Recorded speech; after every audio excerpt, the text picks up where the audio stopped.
नमस्कार दोस्तों, एजुकेशन 24 में आपका स्वागत है। दोस्तों आज का वीडियो आप सभी के लिए बहुत ही खास होने वाला है, क्योंकि आज के इस वीडियो में हम लोग जानेंगे कि बीए परीक्षा में कितना नंबर आने पे पास होते हैं, कितना नंबर आने पे फेल होते हैं और कितना नंबर आने पे बैक लगता है। पूरा डिटेल में इस वीडियो के अंदर हम लोग जानेंगे। तो आइए देर न करते हुए वीडियो को शुरू करते हैं और सब कुछ डिटेल में जानते हैं। दोस्तों सबसे पहले हम लोग ये जानेंगे कि बीए परीक्षा में अगर पास होना है तो बीए परीक्षा में पास होने के लिए कितना नंबर लाना होगा। तो दोस्तों मैं आपको बता दूँ कि अगर आप बीए एग्जाम में पास होना चाहते हैं तो बीए एग्जाम में पास होने के लिए आपको 100% में से 36% नंबर लाना होगा। यानी कि आपको 100 का 36% नंबर लाना होगा। जैसे यहाँ पे अगर आपका 100 नंबर का पेपर होता है तो आपको 100 का 36% यानी कि 36 नंबर लाना होगा। अगर आपका 75 नंबर का पेपर होता है तो आपको 75 का 36% यानी कि 27 नंबर लाना होगा। और अगर आपका 50 नंबर का पेपर होता है तो आपको 50 का 36% यानी कि 18 नंबर लाना होगा। यानी कि आपका पेपर चाहे 100 नंबर का हो, चाहे 75 नंबर का हो, चाहे 50 नंबर का हो, अगर आपको बीए एग्जाम में पास होना है तो बीए एग्जाम में पास होने के लिए आपका जितने भी नंबर का पेपर होता है आपको उतने नंबर का 36% नंबर आपको लाना होगा। तो दोस्तों यहाँ तक उम्मीद करता हूँ कि आपको समझ में आ गया होगा। अगर आपको समझ में आ गया तो आगे बढ़ते हैं और रिजल्ट के माध्यम से जानते हैं कि बीए एग्जाम में किस सब्जेक्ट में कितना नंबर आने पे पास होते हैं, किस सब्जेक्ट में कितना नंबर आने पे फेल होते हैं और किस सब्जेक्ट में कितना नंबर आने पे बैक लगता है। सब कुछ हम लोग रिजल्ट के माध्यम से जानेंगे। तो आइए बिना किसी देरी के हम लोग शुरू करते हैं और रिजल्ट के माध्यम से जानते हैं। यहाँ पे आप देख सकते हैं आपके सामने पहला रिजल्ट आया है। यहाँ पे आप देख सकते हैं कि आपका 3 सब्जेक्ट का पेपर हुआ है, हिस्ट्री, पॉलिटिकल साइंस और ज्योग्राफी। यहाँ पे दोस्तों मैं आपको बता दूं कि यहाँ पे आपका फर्स्ट सेमेस्टर, सेकेंड सेमेस्टर दोनों सेमेस्टर में एग्जाम हुआ है। यानी कि फर्स्ट सेमेस्टर, सेकेंड सेमेस्टर दो सेमेस्टर में एग्जाम हुआ है और दोनों सेमेस्टर में दोस्तों आपका 100 नंबर का एग्जाम हुआ है। यानी कि कई जगह पे आपका 75 नंबर का एग्जाम होता है, कहीं 80 नंबर का एग्जाम होता है और कई 100 नंबर का भी एग्जाम होता है। तो यहाँ पे दोस्तों ये जो रिजल्ट है, यहाँ पे आपका फर्स्ट सेमेस्टर, सेकेंड सेमेस्टर दोनों सेमेस्टर में आपका 100 नंबर का एग्जाम हुआ है। तो ऊपर मैंने आपको पहले ही बता दिया कि अगर आपका 100 नंबर का एग्जाम होता है तो आपको पास होने के लिए 100 का 36% यानी कि 36 नंबर लाना होगा। तो यहाँ पे दोस्तों हिस्ट्री की बात की जाए तो यहाँ पे आप देख सकते हैं कि हिस्ट्री के अंदर आपका फर्स्ट सेमेस्टर में 100 में से 38 नंबर आया है और सेकेंड सेमेस्टर में 100 में से 56 नंबर आया है। यानी कि हिस्ट्री के अंदर आपका फर्स्ट सेमेस्टर, सेकेंड सेमेस्टर दोनों सेमेस्टर में पासिंग नंबर आया है, क्योंकि दोनों सेमेस्टर में आपका 36 नंबर से ऊपर आया है।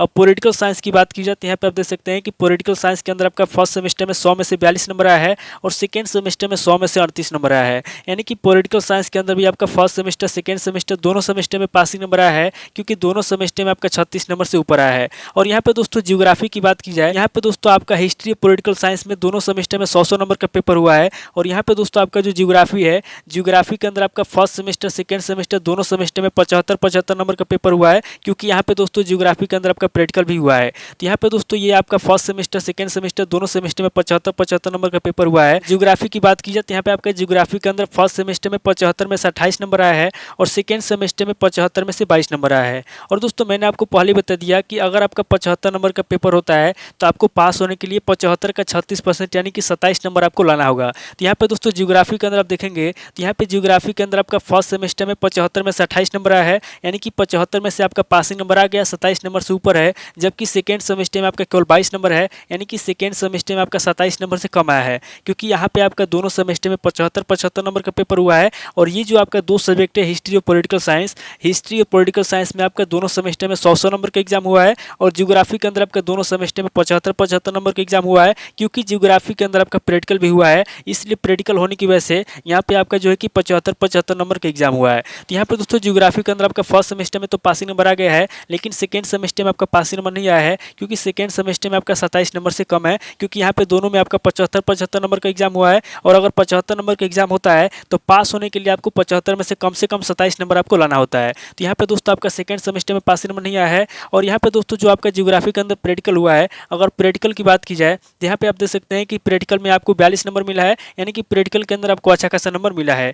अब दोस्तों फाइनल रिजल्ट की बात की जाए तो यहाँ पे आप देख सकते हैं कि पार्ट 1 में 260 है, पार्ट 2 में 263 है, पार्ट 3 में 266 है और यहाँ पे ग्रांड टोटल की बात की जाए तो यहाँ पे आप देख सकते हैं कि 789 है। और यहाँ पे रिजल्ट की बात की जाए तो यहाँ पे आप देख सकते हैं कि पास दिखा रहा है। अब दोस्तों यहाँ पे पास क्यों दिखा रहा है और पास कैसे हुआ है, ध्यान समझिए। यहाँ पे दोस्तों आप देख सकते हैं कि यहाँ पे दोस्तों हिस्ट्री में भी इसका दोनों सेमेस्टर में पासिंग नंबर आया है, पॉलिटिकल साइंस में भी इसका दोनों सेमेस्टर में पासिंग नंबर आया है और ज्योग्राफी के अंदर भी फर्स्ट सेमेस्टर में पासिंग नंबर आया है। ज्योग्राफी के अंदर केवल सेकेंड सेमेस्टर में पासिंग नंबर नहीं आया है। फिर भी दोस्तों यहाँ पे इसको पास क्यों किया गया है, तो यहाँ पे इसको पास इसलिए किया गया है क्योंकि दोस्तों यहाँ पे जो बी एग्जाम होता है उसके अंदर पासिंग के लिए नियम ये होता है कि अगर आपका किसी दो सब्जेक्ट के अंदर दोनों सेमेस्टर में पासिंग नंबर आता है और किसी एक सब्जेक्ट के अंदर अगर आपका किसी एक सेमेस्टर में पासिंग नंबर नहीं आता है और दोनों सेमेस्टर के नंबर को जोड़ने पे और प्रैक्टिकल के नंबर को जोड़ने पे अगर आपका एवरेज नंबर से ज़्यादा आता है, जैसे 100 नंबर का पेपर होता है तो वहाँ पर क्या होता है कि अगर 2 सब्जेक्ट में 36-36 होता है तो 36-36 यानी कि 72 नंबर से ऊपर चाहिए। उसी तरीके से यहाँ पे अगर आपका ज्योग्राफी के अंदर first semester second semester 2 semester exam होता है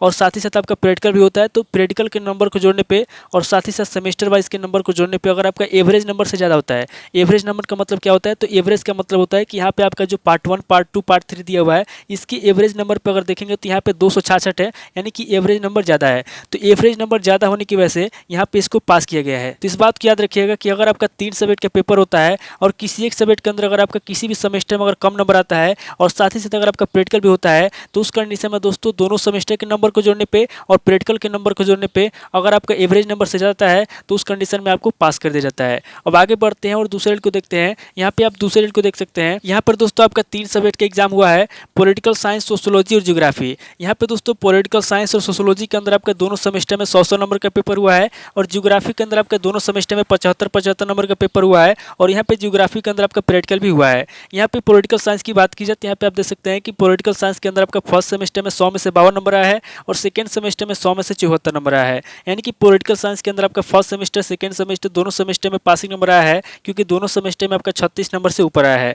अब सोशियोलॉजी की बात की जाए तो यहाँ पे आप देख सकते हैं कि सोशियोलॉजी के अंदर आपका फर्स्ट सेमेस्टर में 100 में से 8 नंबर आया है और सेकंड सेमेस्टर में 100 में से 52 नंबर आया है। यानी कि सोशियोलॉजी के अंदर आपका फर्स्ट सेमेस्टर में पासिंग नंबर नहीं आया है, जबकि सेकंड सेमेस्टर में आपका पासिंग नंबर आया है, क्योंकि फर्स्ट सेमेस्टर में आपका 36 नंबर से कम आया है। अब ज्योग्राफी की बात की जाए तो यहाँ पे आप देख सकते हैं कि ज्योग्राफी के अंदर आपका फर्स्ट सेमेस्टर में 75 में से 18 नंबर आया है और सेकंड सेमेस्टर में 75 में से 30 नंबर आया है। यानी कि ज्योग्राफी के अंदर आपका फर्स्ट सेमेस्टर में पासिंग नंबर नहीं आया है, क्योंकि फर्स्ट सेमेस्टर में आपका 75 नंबर का पेपर हुआ है और 75 में से पास होने के लिए 27 नंबर चाहिए, जबकि यहाँ पे केवल 18 नंबर है, इसलिए 27 नंबर से कम होने की वजह से यहाँ पे फर्स्ट सेमेस्टर में पासिंग नंबर नहीं आया है, जबकि सेकंड सेमेस्टर में पासिंग नंबर आया है, सेकंड सेमेस्टर में आपका 27 नंबर से ऊपर आया है। अब ज्योग्राफी के अंदर जो प्रैक्टिकल हुआ है, अगर प्रैक्टिकल की बात की जाए तो यहाँ पे आप देख सकते हैं कि ज्योग्राफी के अंदर आपको प्रैक्टिकल में 43 नंबर मिला है, यानी कि अच्छा खासा नंबर मिला है। अब फाइनल रिजल्ट की बात की जाए तो यहाँ पे आप देख सकते हैं कि फाइनल रिजल्ट में आपका पार्ट 1 में 268 है, पार्ट 2 में 282 है, पार्ट 3 में 277 है और यहाँ पे ग्रांड टोटल की बात की जाए तो यहाँ पे आप देख सकते हैं कि 827 है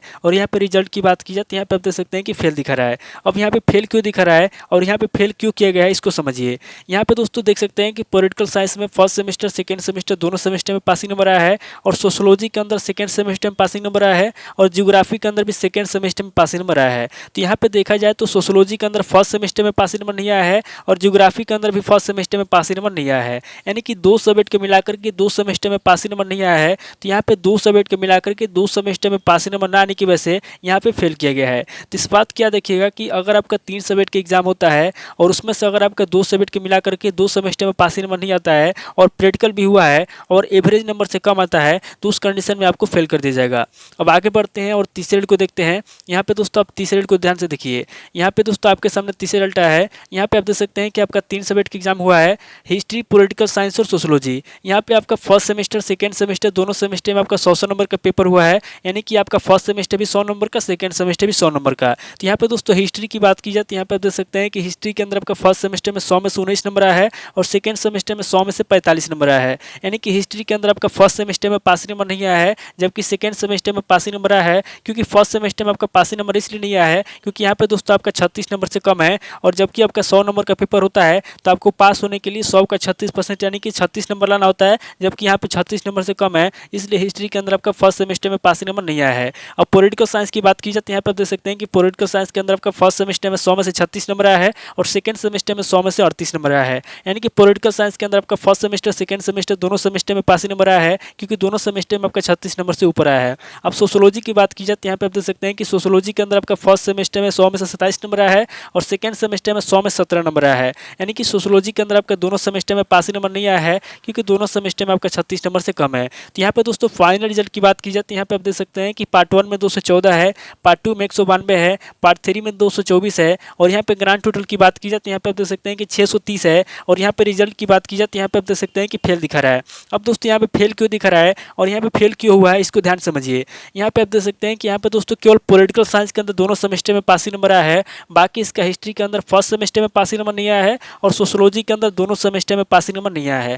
तो यहाँ पे सोशियोलॉजी के अंदर दोनों सेमेस्टर में पासिंग नंबर न आने की वजह से और हिस्ट्री के अंदर फर्स्ट सेमेस्टर में पासिंग नंबर न आने की वजह से यहाँ पे इसको फेल किया गया है। तो इस बात क्या देखिएगा कि अगर आपका 3 सब्जेक्ट का एग्जाम होता है और उसके अंदर अगर आपका 2 सब्जेक्ट का मिला करके 3 सेमेस्टर में पासिंग नंबर नहीं आता है तो उस कंडीशन में आपको फेल कर दिया जाएगा। तो अगर आपको एग्जाम के अंदर पास होना है, बीए एग्जाम में पास होना है, तो बस आपको एक बात याद रखना है कि आपका जितने भी नंबर का पेपर होता है आपको उतने नंबर का 36% नंबर लाना होगा। यानी कि अगर आपका 100 नंबर का पेपर होता है तो आपको 100 में से 36 नंबर लाना होगा। अगर आपका 75 नंबर का पेपर होता है तो 75 का 36% 27 नंबर लाना होगा। और अगर आपका 50 नंबर का पेपर होता है तो 50 का 36% यानी कि 18 नंबर आपको लाना होगा। अगर आप इस बात को याद रखेंगे और इस बात को याद रख के पेपर देंगे और नंबर लाएंगे तो आप कभी फेल नहीं होंगे। तो दोस्तों उम्मीद करता हूँ कि इस वीडियो से आपको बहुत कुछ सीखने को मिला होगा।